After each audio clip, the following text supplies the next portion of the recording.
Hello again, glad you could make it. Today's discussion is going to be on proteins. Actually, this video's discussion is going to be on proteins. It's not like I want you to do one video per day. But in any case, the way to, proteins are like incredibly important. Okay, so there's no way you can ever get around in a biology class talking about proteins. And so what I like doing here is exactly what the book does, keeping the end in mind. We're actually starting our talk about protein structure, the structural motifs that go into protein shape. That biochemical talk that we've been doing for carbohydrates and lipids, we get there, but this time I really want you to keep the end in mind. And it has everything to do with the idea of a three-dimensional shape. Okay, so 3D shape, very specific. Okay, that's kind of like what we're getting after. The whole reason why we're having this discussion is so that you can understand how that three-dimensional shape is forming, right? And in order for you to appreciate why that's important, we need to think about, well, what do proteins actually do?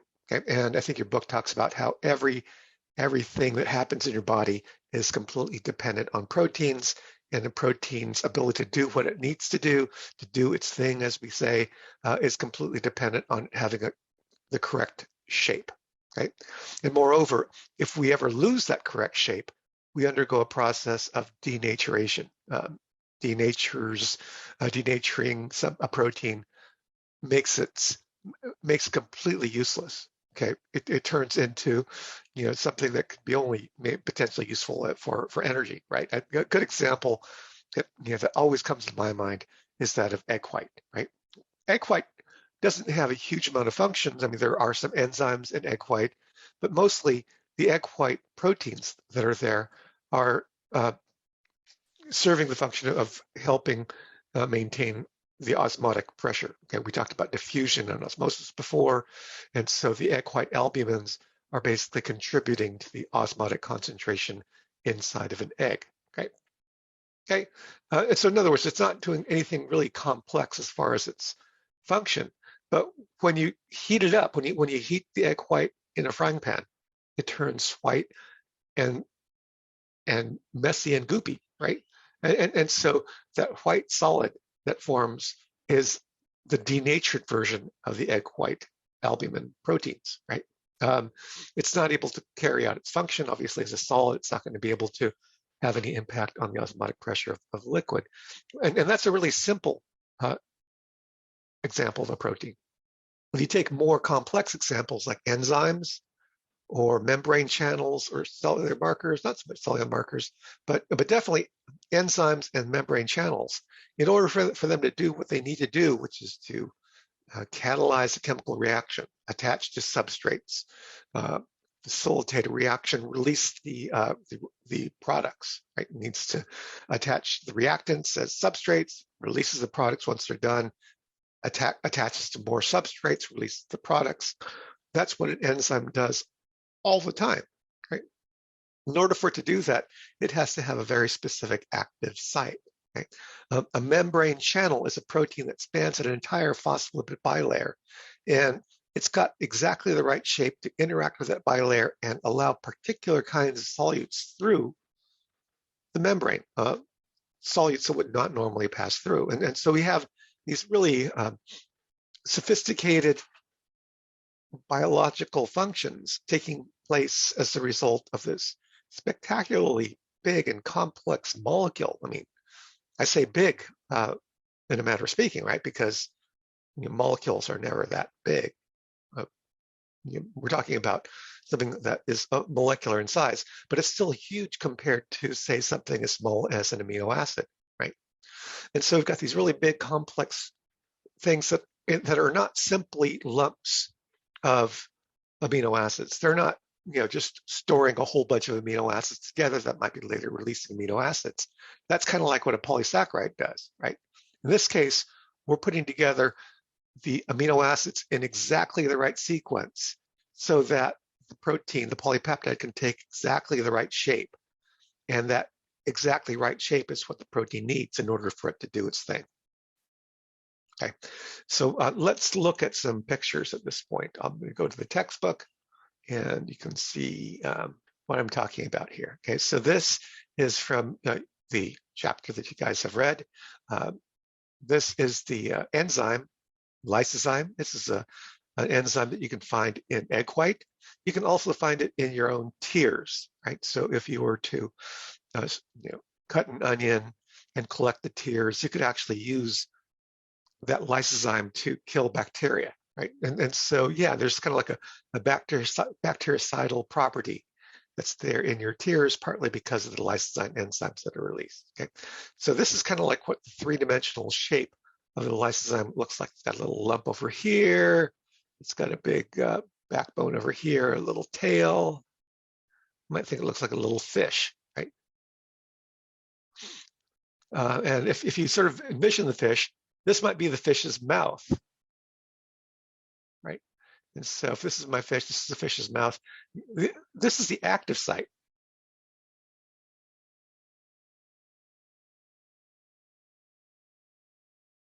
This is where the substrates have to fit in order for the lysozyme to do its correct thing, right?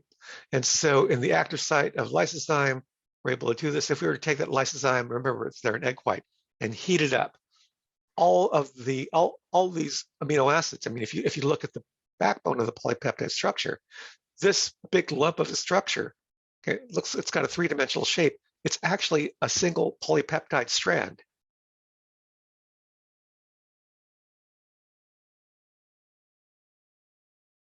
That has folded on itself in a very precise way to give me this three-dimensional shape, right? And I don't know if I'll be able to do this correctly, but I'm going to try it, right? And so if I move down here, okay, kind of doing the same thing. I've sort of given you the same shape. This is actually the same enzyme, only this time we're only looking at the backbone of the strand. You've got this starting over here. Let me go back to my color. I'll use a different color now. I'll use green, right? And so if this is the starting, draw. This is the start of the strand here. It goes into a little curly thing. Then it does this thing over here. It does another curly thing. And so what happens is that what starts off as a long strand, a long chain of amino acids, turns into this three-dimensional shape that's able to do its trick because it's able to bind the substrates of the lysozyme in exactly the way that it's supposed to. Okay. Now, different kinds of proteins that have different functions. Another function that's not related to enzymatic activity, would be structure. Okay? And your textbook gives you this picture here to remind you that the stuff that spider silk is made out of is a protein, right? And so this would be a protein whose job it is to make these fibers that are really strong and don't stretch a lot, because if you've got these really thin fibers, if they were super stretchy, that would not be, I mean, I know you probably think of a spider's web as being pretty stretchy, but it really isn't. When you think about how poorly a spider's web would hold together if the actual spider silk had a tendency to stretch out, it would never be able to hold its shape against the slightest breeze, right? And so, yeah, spider silk is super strong, it's super non-stretchy, and it's got its own ability to do that because of the specific shape that's there in the three-dimensional protein, okay? And so that's a kind of the pep talk. Remember that we're keeping in mind the end, which is to have this protein take its correct shape, and that's going to allow the protein to have function. What are the protein's functions? Well, it talks about that early in this chapter as well. It says, well, we've got proteins that are doing this, proteins that are doing that. We've got enzymes. We've got filaments. We've got signal proteins. You know those markers, those cellular markers that we talked about with carbohydrates. They could also be polypeptides, right? And so there's lots going on with proteins. One thing that unites all of that is this dependency on an appropriate shape. Okay. So that's a good pep talk. So next week, at this point, we can actually go into a little bit of a review of the things that we've already talked about.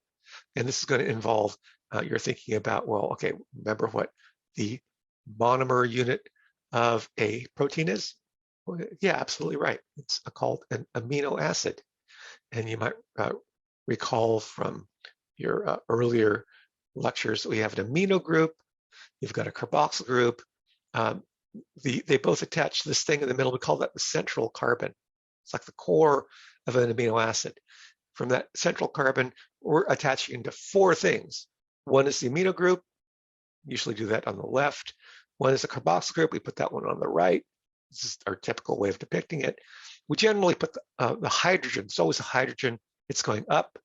And in the down position, in other words, heading down in this direction, we have the radical, or R group.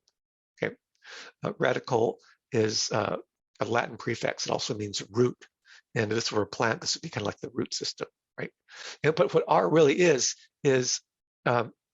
something specific, and it's going to differ from one amino acid to the next. Okay? And there's a nice picture of what I mean by that with some illustrations when you look, scroll down on this chapter, and you get to see, well, these are some examples of different R groups. Okay, so if the R group looks like this, the amino acid is leucine, okay, and it's got the symbol. We abbreviate that with an LEU. Okay. On the other hand, if we have the same molecule, but we have a serine, but the amino acid is serine, then that radical group is going to look like this, right? And then we could have other kinds. These are 20 different R groups that correspond to 20 different amino acids, and these are the ones that are abundant and usually present in tissues. Okay. Now the other thing you might notice about this particular diagram that's sometimes confusing to students is that we've actually put a charge on the amino group and a negative charge on the carboxyl group. And the reason why we're doing that is because you might remember that an amino group has a property of being able to absorb hydrogen ions. Hydrogen ions go onto the amino group. Hydrogen ions tend to fall off of carboxyl groups. And so this is a great way of reminding us that a hydrogen that was once this part of this carboxyl group, COOH, it's going to let that hydrogen ion go, and the hydrogen ion would, at the same pH, at a pH 7, it would be attached by the amino group. Okay. The other thing that's really neat here is about this particular diagram is that if you look at just the side chains alone, okay, don't pay attention to anything that's not the R group. You can see that there's some side chains that are entirely non-polar, right? This would be a hydrocarbon. See that? CH2, CH, CH3, CH3. Notice that there are now no OH bonds or NH bonds in the side chain. And so this would be an example of a hydrocarbony side chain. It would also be hydrophobic. This would be an amino acid that would give rise to a part of the protein that would have little tendency to interact with water. And in contrast, if you look at these two amino acids on the right, serine has an OH on it, so it's going to be attracting to water, delta minus on this side, delta positive on this side. Water molecule is going to be able to come in and interact with this molecule because it's got polarity in its side chain. And aspartic acid has either an OH on it or it's completely charged, right? It's got a negative charge overall. And so water molecules are going to be coming in and interacting with aspartic acid because of the things that we've talked about so far in our unit, right? And so, yeah, the themes of nonpolar, polar, hydrophobic, hydrophilic, functional groups on organic molecules, these are things that we've talked about earlier, and now you're getting to see why it is that they're important in our discussion leading up to this point. Okay, questions? No? Okay. Now the other thing about this subchapter, okay, is that, well, you've got that same opportunity to review the formation of a hydrogen, the formation of a peptide bond between the carboxyl carbon, okay, that's the carbon of the carbox group on the first amino acid, called this amino acid 1. This is amino acid 2, and the amino nitrogen is going to be forming a covalent bond between them. And we're going to be getting these two structures. The OH is going to come off of the carboxyl carbon, and the H is going to be coming off the amino nitrogen. And that's going to be giving us the water molecule. But the peptide bond that we're forming is between one amino acid. This would be like the first amino acid, AA1. And here's the second amino acid over on the right, AA2. Okay. And I hope you could see that this is basically the starting point. You could have another amino acid coming in on the right-hand side, and H, C, double bond, O, OH. Sorry about the laggy mouse. Okay. And we'll have another R group over here. It's the R of the third amino acid. And yeah, we could do the same thing. We create a covalent bond between the carbon and the nitrogen, remove the water molecule, and through this process, you can see that a long chain could be generated with a particular sequence of amino acids. There'll be a particular amino acid in the number 1 spot, a different amino acid, maybe the same one, but a particular amino acid in the number 2 spot, a particular one in number 3 spot. And you have to have this particular sequence in order for the protein to take the appropriate shape, and in order for the protein to have the appropriate function. Okay. In fact, this idea of a sequence of amino acids, the sequence of amino acids in a polypeptide is its primary shape, primary conformation. Okay. And if you haven't already become familiar with this, these terms like primary, secondary, tertiary are often abbreviated with the number, like primary would be the first, with a little degree sign after that. Okay, so when you see 1 degree sign, it's not 1 degree, it means primary, a shape or conformation. Okay. Terms that you are going to be becoming familiar with. Now, the other thing, as you might notice, is that were we to continue on with this theme, we would have a long chain of a polypeptide, and the basic backbone of this chain is going to be like N, C, C, N, C, C, N, C, C. So sometimes we talk about the N, C, C backbone.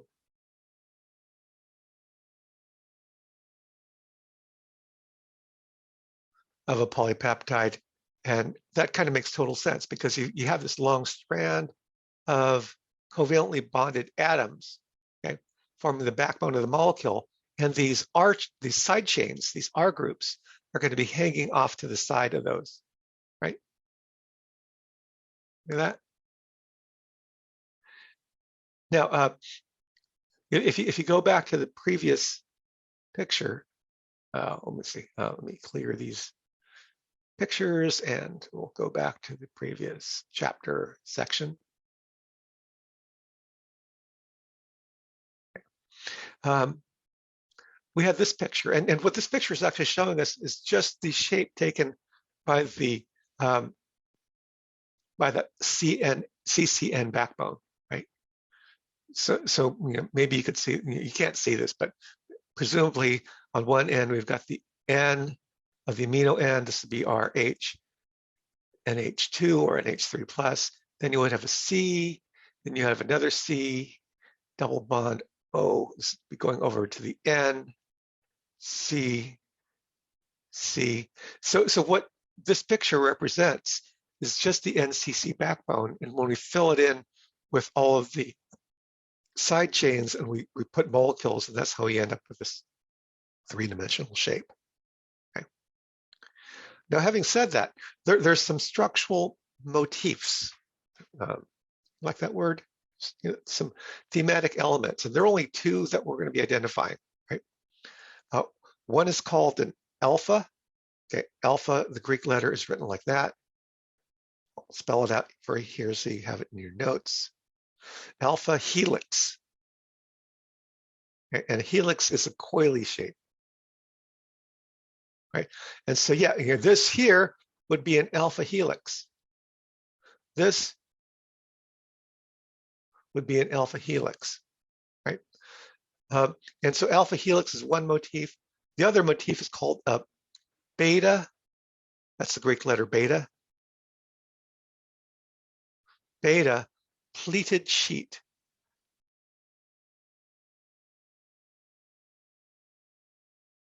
Okay. And we actually have some evidence of a pleated sheet. There's not a whole lot of pleated sheets in this particular molecule, but when you have a relatively straight strand going in this direction, another strand going parallel to that in the opposite direction, this is the kind of thing that is going to be forming one of these beta pleated sheets. And these structures of beta pleated sheets and alpha helices, these are the two elements that are going to go into the secondary conformation. Secondary. Okay. And so that's going to be another concept will be coming as a result of our discussion of protein structure. The primary sequence, the primary conformation is going to be the sequence of amino acids. The secondary conformation or shape is going to be the spontaneous forming of these coily things, the alpha helices, and the flat sheets that form as a result of hydrogen bonding, right? So alpha helices and beta pleated sheets, they form the secondary structure or secondary conformation. Okay. What causes alpha helices and beta pleated sheets? Well, I'm glad you asked. It's easy. Hydrogen bonding. Okay. And this would be hydrogen bonding between the various parts of that backbone, right? You've got delta minuses on the oxygens and the carbonyl oxygens. We've got delta positives on the amino hydrogens. And so, what keeps these things stable are these hydrogen bond type interactions that are going on along the structure. In other words, another reason why we did all the stuff that we've been talking about so far, what is it that causes proteins to take the specific shape that they do? Well, it's all kind of tied to things that we've already talked about. Been very selective about what I've included. All right, next. Say if it covered everything in this chapter. Yeah, and then so the third part here is talking about those things that I was just introducing you to earlier, right? Because we don't only have primary structure and secondary structure. It goes on. Okay? So we have primary structure.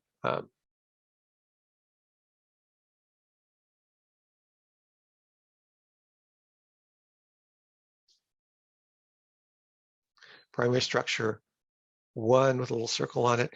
That is the sequence of amino acids in the chain. You can actually read it. We usually start reading from the amino end and stop reading on the carboxyl end. Right? And so, and you've got 3-letter abbreviations for the different amino acids. And so that's what we call the primary structure is simply the sequence of amino acids. Okay? A secondary structure comes in 2 forms, right?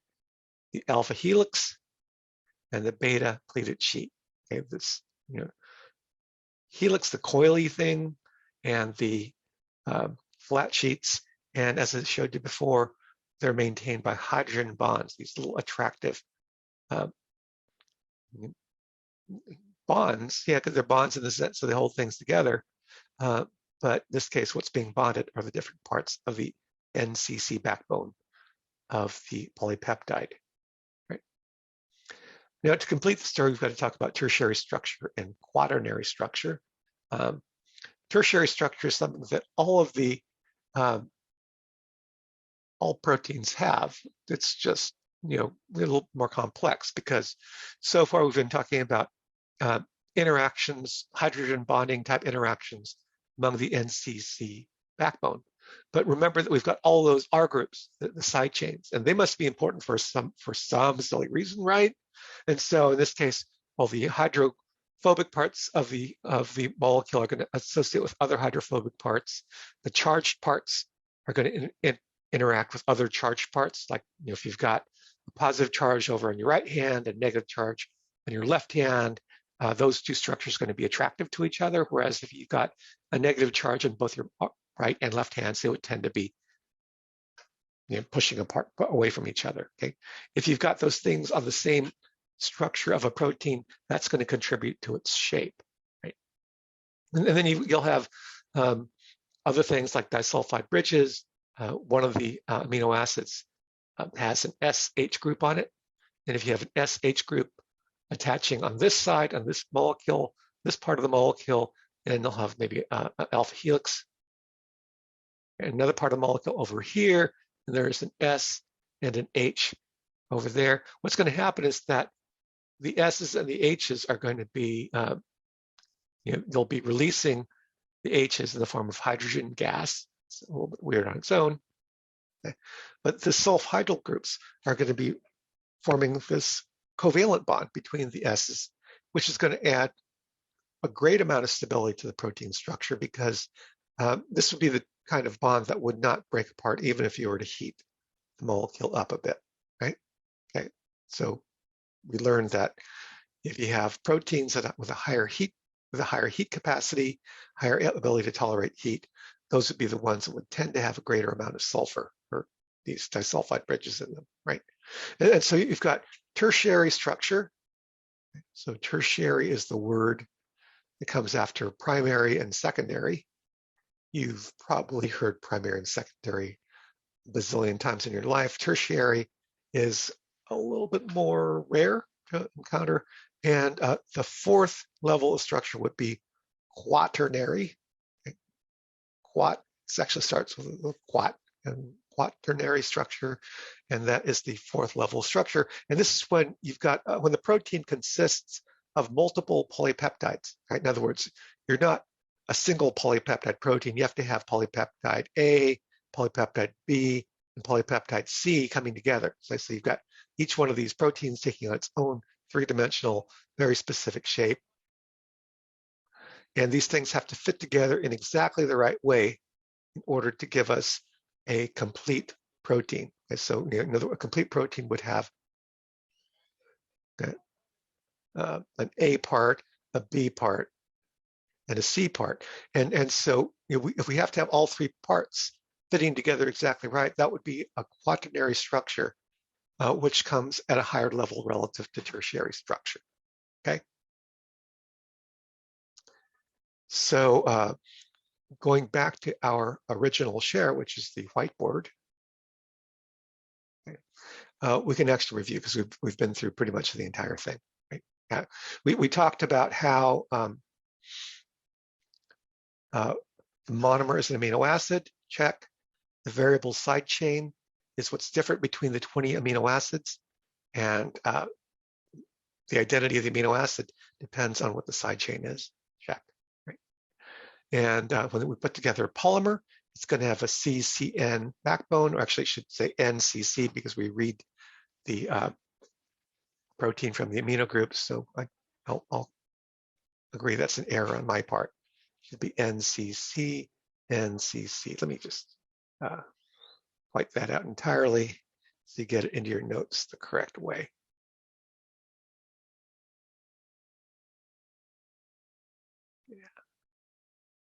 Not much of an eraser when I just have to draw over it in white, but that's what I'm going to do.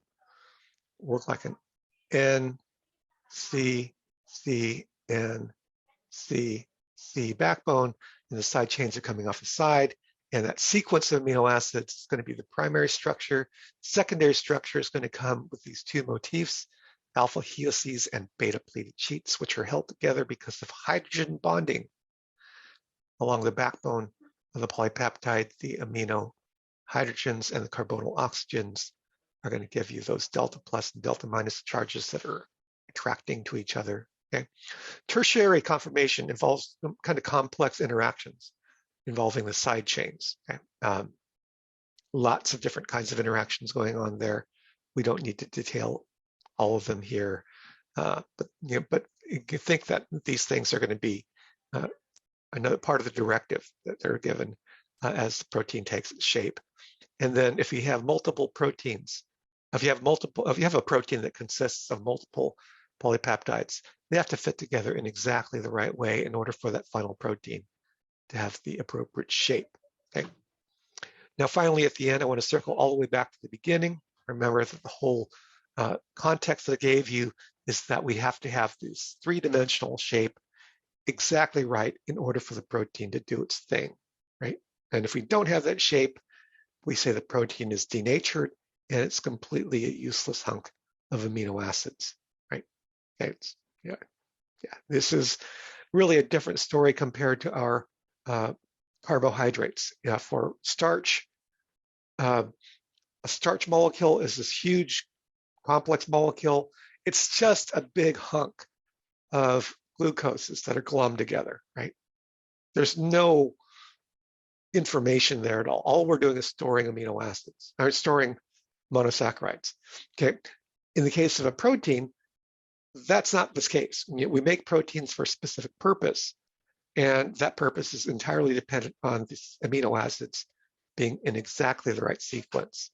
And the final question is how could a cell possibly make in a reliable way all these proteins, each protein having a very specific sequence? How does it get that information into the form that's going to be functional as a protein?